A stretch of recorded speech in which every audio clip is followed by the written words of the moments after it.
Good morning to all. So, in our last class, we discussed regarding the author's details of George Orwell, which is the first chapter that we had to focus on George Orwell's A Hanging. So, today we had to focus on the topic, the concept of this discourse, then we had to focus on this chapter itself. So, basically, the discourse it was introduced by the Michel Foucault, who is the French philosopher. So, today we had to focus on Michel Foucault, then we had to focus on the concept of this discourse. So, who was Michel Foucault? Michel Foucault was a major figure in two successive waves of 20th century French thought, the structuralist wave of the 1960s and then the post structuralist wave. By the premature end of his life, Foucault had some claim to be the most prominent living intellectual in France. Foucault's work is transdisciplinary in nature, ranging across the concerns of the disciplines of history, sociology, psychology, and philosophy. At the first decade of the 21st century, Foucault is the author most frequently cited in the humanities in general. In the field of philosophy, this is not so. Despite philosophy being the primary discipline in which he was educated and with which he ultimately identified. This relative neglect is because Foucault's conception of philosophy, in which the study of truth is inseparable from the study of history, is thoroughly at odds with the prevailing conception of the philosophy is. Then, Foucault's work can generally be characterized as philosophically oriented historical research. Towards the end of his life, Foucault insisted that all his work was part of the single project of historically investigating the production of truth. What Foucault did across his major works was to attempt to produce an historical account of the formation of ideas, including the philosophical ideas. Such an attempt was neither a simple progressive view of the history, seeing it as inexorably leading to our present understanding, nor a thoroughgoing historicism that insists on the understanding ideas only by the immanent standards of the time. Rather, Foucault continually sought for a way of understanding the ideas that shape our present, not only in terms of the historical function these ideas played, but also by tracing the changes in their function through history. So that's regarding a quick overview of the biography of Michel Foucault, who is a French philosopher. So now we had to focus on the topic, which is the ideology. Now we had to focus on the concept of this discourse. So Foucault used this term discourse to describe the interdependence of meaning system, social power, and knowledge. So an example for the meaning system is the language. So this is the definition that we had to focus on, in which discourse is to describe the interdependence of meaning system, social power, and knowledge. In Michel Foucault's work, which is the Archaeology of Knowledge in 1969, it is a treatise about the methodology and historiography of system of thought and of knowledge. Michel Foucault developed the concept of this discourse, and the sociologist Lara Lessa summarizes Foucault's definition of discourse as the system of thoughts composed of ideas, attitudes, courses of action, beliefs, and practices that systematically construct the subjects and the worlds of which they speak. So this is the definition, simple definition for the discourse, in which it is a system of thoughts composed of ideas, attitudes, courses of action, beliefs, and practices that systematically construct the subjects and the worlds of which they speak. So we had to divide this definition into two. The first one is that it is a system of thoughts basically composed of these ideas, attitudes, courses of action, then beliefs and practices. Secondly, all these kinds of composed of these thoughts, they are systematically construct the subject and the worlds of which they speak. So basically, based on this system of thoughts, which is composed of these ideas, attitudes, then courses of action, beliefs and practices, or with all these kinds of things, with the help of this, it is systematically construct the subject and the worlds of which they speak. Regarding the definition for the discourse, we can summarize this concept of this discourse as a system of thoughts composed of ideas, attitudes, courses of action, beliefs, and practices that systematically construct the subjects and the worlds of which they speak. So basically, Foucault traces the role of discourse in the legitimation of the society's power to construct the contemporary truths, to maintain said truth, and also to determine what relations of power exist among the constructed truths. So therefore, discourse is a communication medium through which power relations produce men and women who can speak.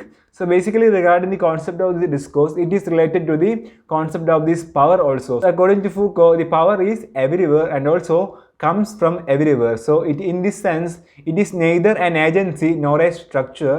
Instead, it is a kind of meta power or regime of truth that pervades the society and which is constant flux and negotiation. And also, the Foucault uses the term power or the knowledge to signify that the power is constituted through the accepted forms of knowledge, scientific understanding and truth. So basically the concept of this power according to Foucault is that power is everywhere. എല്ലായിടത്തും power ഉള്ള ഒരു അവസ്ഥ അല്ലെങ്കിൽ power എല്ലായിടത്തും വരുന്ന ഒരു അവസ്ഥ. It comes from everywhere. So this is the basis of this power according to Foucault. So here we have to focus on the topic the discourse, in which Foucault traces the role of discourse in the legitimation of society's power to construct the contemporary truths. So basically power സൊസൈറ്റിയിലെ പവറിനെയാണ് എപ്പോഴും ഇവിടെ legitimise ചെയ്യാൻ വേണ്ടിയിട്ട് ഉപയോഗിക്കുന്നത് ഈ discourse എന്ന concept. So basically it works according to the society's power.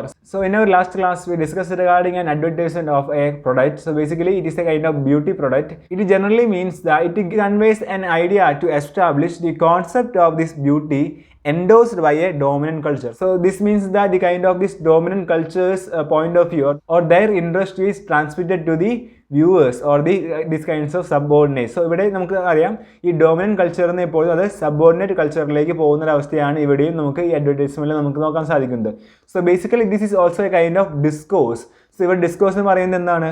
It is the legitimation of society's power to construct the contemporary truths, to maintain this said truth and also to determine what the relations of power existing among the constructed truth. So ഒരു സത്യത്തെ ഉണ്ടാക്കാൻ വേണ്ടിയിട്ട് അല്ലെങ്കിൽ ഒരു power ഉപയോഗിച്ച് ഒരു നല്ലൊരു രീതിയിലുള്ള ഒരു സത്യത്തെ ഉണ്ടാക്കാൻ വേണ്ടിയിട്ട് so called a kind of this kinds of ads ഒക്കെ ഉണ്ടാക്കാൻ വേണ്ടി നമുക്ക് ഒരു പ്രത്യേകിച്ച് ഒരു ഫ്രെയിം വർക്ക് ഒക്കെ ഉണ്ടാക്കാൻ വേണ്ടി മാത്രമാണ് ഈ ഡിസ്കോഴ്സ് എന്ന കോൺസെപ്റ്റ് ഉപയോഗിക്കുന്നത്. So Foucault traces the role of discourse in the legitimation of society's power and to construct the contemporary truth and also to maintain this said truth and also to determine what relations of power existing among the constructed truths. So now we have to focus on this discourse in a detailed manner. So according to Foucault, this is a kind of term or a kind of concept to denote a historically contingent social system that produces the knowledge and meaning. So basically the discourse is the kind of social system that produces the knowledge and meaning. Secondly, he notes that the discourse is distinctly material in effect, producing what he calls the practices that systematically form the objects of which they speak. So basically it is a kind of practice that systematically form the objects of which they speak. So the first point was that it is a kind of social system that produces the knowledge and meaning. Secondly, it is a kind of practices that systematically form the objects of which they speak.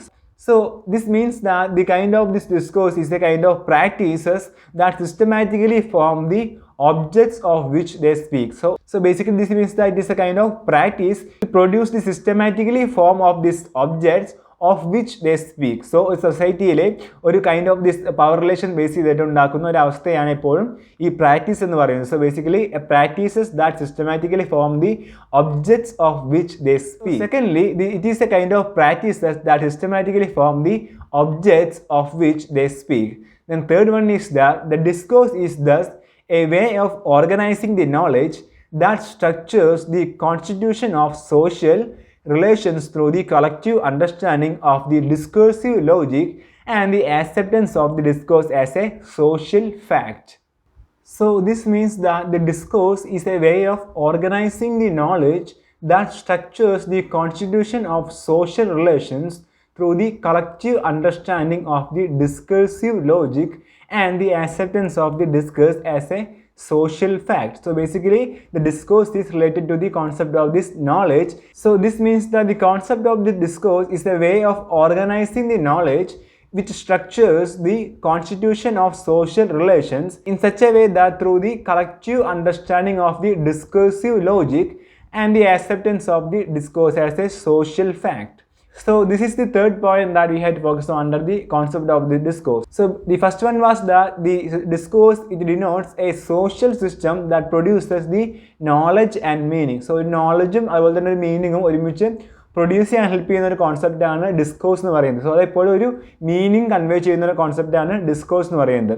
Then a second point was that the discourse is distinctly material in effect, producing what he calls the practices that systematically form the object of which they speak. So basically it is a kind of practice in which systematically form the objects of which they speak. അതായത് social relationsly.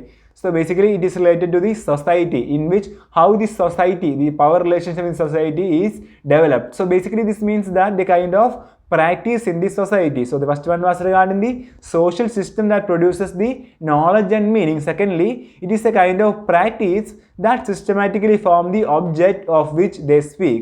Third one was that the discourse is thus a way of organizing the knowledge that structures the constitution of these social relations. So മൂന്നാമത് പറയുന്നത് ഇവിടെ ഈ ഇത്തരത്തിലുള്ള നോളജിനെ organise ചെയ്യുന്ന ഒരു concept ആയിട്ടാണ് ഈ ഡിസ്കോഴ്സിനെ കാണുന്നത്. Basically with the help of this organising this knowledge it structures the constitution of this social relations. So the first one was that it is a kind of social system that produces the knowledge and meaning, and the second one was that it is a kind of practice in which it systematically form the object of which they speak, and third one is that it is a kind of way of organizing the knowledge that structures the constitution of these social relations.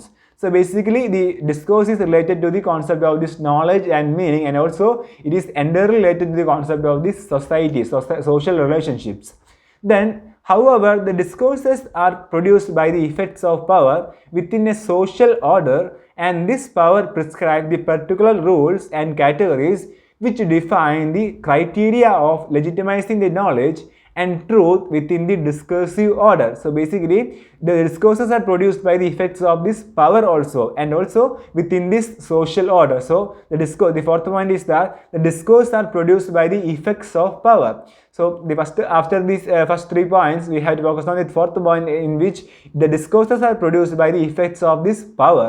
So in this way, the discourse marks its construction and capacity to produce the knowledge and meaning. So to produce a kind of specific knowledge and meaning, the discourse plays a vital role. So basically the discourse is related to the concept of this knowledge and meaning. It produces a certain kind of this knowledge and meaning. So in a simple sense, the discourse produces a kind of specific meaning. Then accordingly, Stephen Gill described the Foucault's concept of this discourse as a set of ideas and practices with the particular conditions of existence which are more or less institutionalized, but which may only be partially understood by those that they may encompass. So this is the Stephen Gill's point of view regarding the concept of this discourse according to Foucault, in which it is a set of ideas and practices with particular conditions of existence. So that's regarding the concept of the discourse. So in a simple sense, Foucault called this concept of the discourse as an interdependence of meaning system, social power, and also the knowledge. So it is a kind of interdependence of this meaning system. So this discourse is related to the concept of this meaning and also the social power and knowledge. And according to Foucault, the power is everywhere, and also it comes from everywhere. So that's regarding the concept of the discourse. So now we had to focus on the textbook page number 90 onwards, in which it was Michel Foucault, the French philosopher, who used the term discourse to describe the interdependence of meaning systems and social power and also the knowledge. So with that, we just wind up the concept of this discourse, and now we had to focus on the George Orwell story, which is a hanging. A Hanging is a short story written by George Orwell, which was first published in August 1931 in the British literary magazine, which is the Adelphi. It was set in Burma, where Orwell, under his real name, which is Eric Arthur Blair, had served in the British Imperial Police from 1922 to 1927, and it describes the execution of a criminal. In this story, the narrator is about to witness an execution by hanging in Burma. A convoy of people, which includes the prisoner, warders, the head jailer, the superintendent, and magistrates, heads towards the gallows where the hanging is to take place. And regarding the structure of the story is structured around a single event in the character's lives, in which the hanging of a Hindu prisoner in Burma. The story follows a traditional plot structure with an exposition, a rising action, a climax, and a falling action, and a resolution. The text has often been interpreted as a semi autobiographical essay because it is based on George Orwell's experience in Burma, where he served in the British Imperial Police. And regarding the title of the story, A Hanging, is very explicit as to what the narrative is about. As we expect, the story describes the hanging of a prisoner. The fact that the author uses the indefinite article a in the title suggests the banality of the event for the characters involved. And regarding the beginning of the story begins with the exposition, introducing the readers to the setting and the context. We found out the events take place in a prison in Burma. So the starting of the story is regarding the events take place in a prison in Burma. Then regarding the middle portion of the middle of the story presents the whole execution process from the moment the prisoner is taken out of his cell until he is hanged. The rising action includes several tension points. And regarding the ending, after the climax, things settle down in the falling action. The superintendent checks that the prisoner has died and everybody returns to the prison, resuming their daily activities as if nothing unusual has happened. We walk out of the gallows yard, past the condemned cells with their waiting prisoners, into the big central yard of the prison. The convicts, under the command of warders armed with the lathis, were already receiving their breakfast. So that's regarding a quick overview of this chapter, which is A Hanging by George Orwell. So in the textbook, page number 90 onwards, we have this story. So let's begin this story, which is the George Orwell's A Hanging. It was in Burma, a sodden morning of the rains. So sodden morning means a extremely wet morning. So this means that the setting of the story is a jail which is in Burma. A sickly light like yellow tinfoil was slanting over the high walls into the jail yard. We were waiting outside the condemned cells, a row of sheds fronted with the double bars like small animal cages. Each cell measured about 10 feet by 10 and was quite bare within except for a plank bed and a pot of drinking water. So this means that the scene of a cell in the jail. So ഇവിടെ നമുക്ക് നോക്കാനുള്ളത് ഈ ഒരു സ്റ്റോറിയുടെ ഒരു setting എന്ന് പറയുന്നത് Burma എന്ന സ്ഥലത്തുള്ള ഒരു ജയിൽ വാർഡാണ് നോക്കാനുള്ളത്. അതുപോലെ തന്നെ ഇവിടെ ഓരോ സെല്ലിനെ കുറിച്ചാണ് പറയുന്നത്. So each cell is like A small animal cages and also each cell measured about 10 feet by 10 and was quite bare within except for a plank bed and a pot of drinking water. So this is regarding the cell inside this jail. In some of them, brown silent men were squatting at the inner bars with their blankets draped round them. These were the condemned men due to be hanged within the next week or two. So here in the first paragraph of the story, we have a clear idea regarding the description of the jail in Burma and especially regarding this cell and also the people inside this cell. So we have to focus on some terms in this paragraph. So the first one is regarding the term sodden. So the term sodden means completely wet. Then sickly light. So sickly light means yellowish or pale light. So which means that നേർത്ത വെളിച്ചം എന്നാണ് ഉദ്ദേശിക്കുന്നത് ഇവിടെ. Then condemned cells. So the condemned cells means the prison cells where persons condemned to death are kept. So which means that വധശിക്ഷയ്ക്ക് വിധിക്കപ്പെട്ട കുറ്റവാളികളെ പാർപ്പിക്കുന്ന സ്ഥലമായിട്ടാണ് ഈ condemned cells ആയിട്ട് ഇവിടെ കണക്കാക്കുന്നത്. So that's regarding some important terms in this paragraph that we have to focus on, which includes in the glossary terms. So it was in Burma, a sodden morning of the rains, a sickly light like yellow tinfoil was slanting over the high walls into the jail yard. So ഒരു പ്രഭാതത്തിൽ Burma എന്ന സ്ഥലത്ത് ഒരു jail യാർഡിലേക്ക് വരുന്ന ഒരു സൂര്യപ്രകാശത്തെയാണ് ഇവിടെ George Orwell ആദ്യത്തെ ഒരു സെൻറ്റൻസിൽ ഇവിടെ വിവരിക്കുന്നത്. We were waiting outside the condemned cells, a row of sheds fronted with the double bars like small animal cages. So here the narrator describes regarding the cages, which means the cells of the jail. So which means that like a small animal cages. And each cell measured about 10 feet by 10 and was quite bare within except for a plank bed and a pot of drinking water. So this is also regarding the cell inside this jail, and in some of them brown silent men were squatting at the inner bars with their blankets wrapped round them. So here it means that they are sitting in the low position. അവർ കുനിഞ്ഞിരിക്കുന്ന ഒരു അവസ്ഥ, അതായത് ഇവിടെ വധശിക്ഷയ്ക്ക് വിധിക്കപ്പെട്ട ആൾക്കാരെയാണ് ഇവിടെ പ്രത്യേകിച്ച് ഇവിടെ note ചെയ്യുന്നത്. So basically these were the condemned due to be hang within the next week or two. So in this first paragraph of the story, the narrator describes the jail in the Burma, and also especially regarding the cell inside the jail, and also we have a description regarding the condemned man due to be hanged within the next week or two. So വധശിക്ഷയ്ക്ക് വിധിക്കപ്പെട്ട ഒരു കൂട്ടം കുറ്റവാളികളെ കുറിച്ചാണ് ആദ്യത്തെ ഒരു പാരഗ്രാഫിൽ നമുക്ക് കാണാൻ സാധിക്കുന്നത്. അതുപോലെ തന്നെ A description about the jail in Burma. So today we discuss regarding only the first paragraph of this story, and in the next class onwards we will be moving with the remaining part of this story. So in the page number 90 we have this story, which is the George Orwell's A Hanging. So basically we have to focus on this story, so start reading this story.